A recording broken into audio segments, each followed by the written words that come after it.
Get to you shortly, but there is also a gentleman on the floor who I can't resist but come to.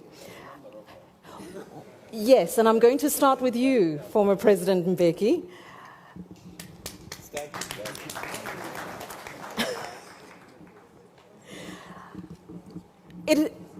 Not last century, but the century before was when the railway line was built, but the train is now running as of now.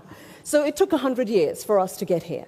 But the reality is that we don't have another 100 years to spend for the next set of development. What needs to change? In the context, everybody's familiar with the notion of the African Renaissance, but the practicable element of that, the how. How do we get there? Yes, we need young, dynamic leaders, but the challenge is we may not necessarily have enough of them in the right space to get us there. Madam Moderator, is this thing working? It is. It's not. No, it's not. It's not. Can we have one that's working, please? Check the switch. May I borrow yours? Check It's not a civil issue, I promise. It's not. Thank you. I'm also civil society. No, but I think to me the way the panelists approach this thing is correct. To say we have to answer this question first. What is the Africa we want? So we say we want an Africa that is free of violent conflict and war. What leadership do you produce to get that result? We want an Africa that is free from poverty. What kind of leadership do you need to create to end that poverty? We want an Africa that is free of, that is driven by women's emancipation. Where is this leadership? How do you create it? We want an Africa that is free of corruption.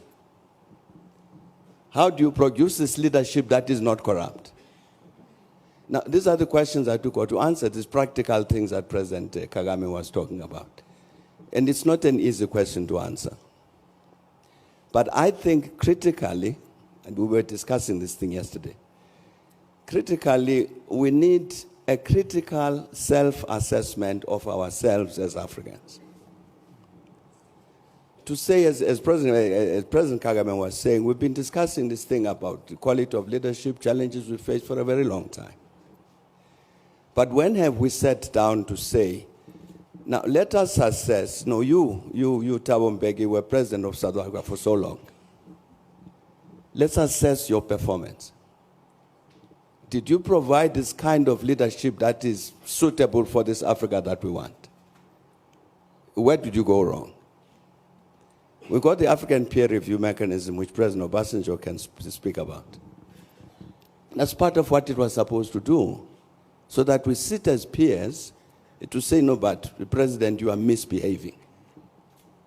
You are stealing public resources. You've accessed power in order to put money in your pocket. This is not the leadership we want. But we're not doing that sufficiently because we're afraid. We're afraid to speak frankly to one another about the wrong things that we're doing. And I think if we don't do that, we will meet a century hence to discuss the same question. I think that critical self-assessment of the continent is necessary. And I mean a real, critical, truthful self-assessment that's critical. And I think that would be an important step forward in terms of producing this kind of leadership which Africa wants. I'm handing this to President Kab. I suspected you might do that, yes.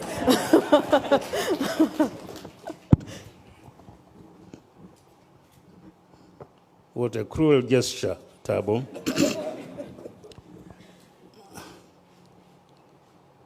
We want an Africa, as you said, where there is equality of gender, equality of opportunity,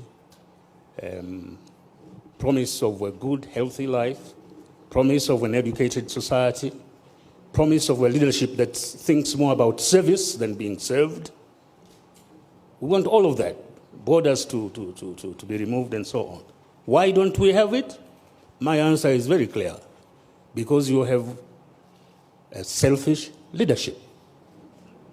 Extremely selfish. We often think of the problem of leadership as being the problem of the leaders alone. Fine. They must be defined, have integrity, have all those we want. But to succeed, they must be able to implant those attributes in the population. Their political parties must be organized in such a way that they reflect those values and embody those aspirations in their political interaction.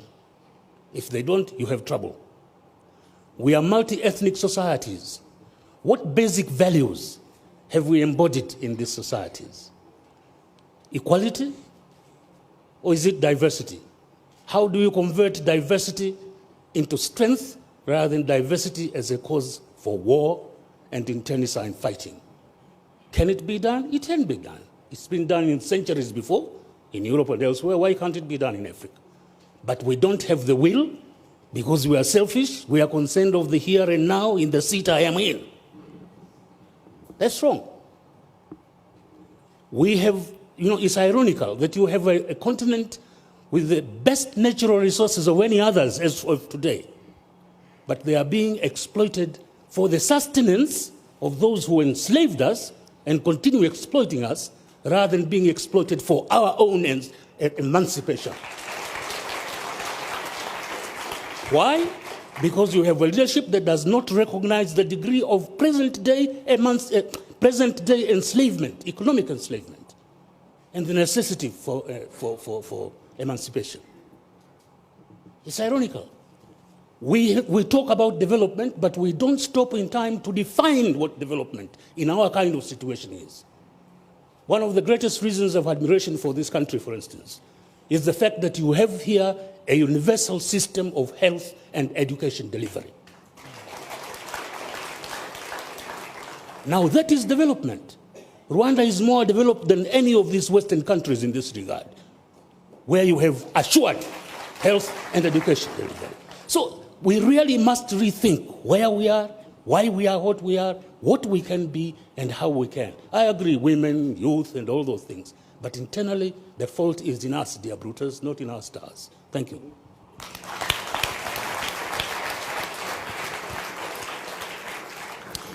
Thank you very much.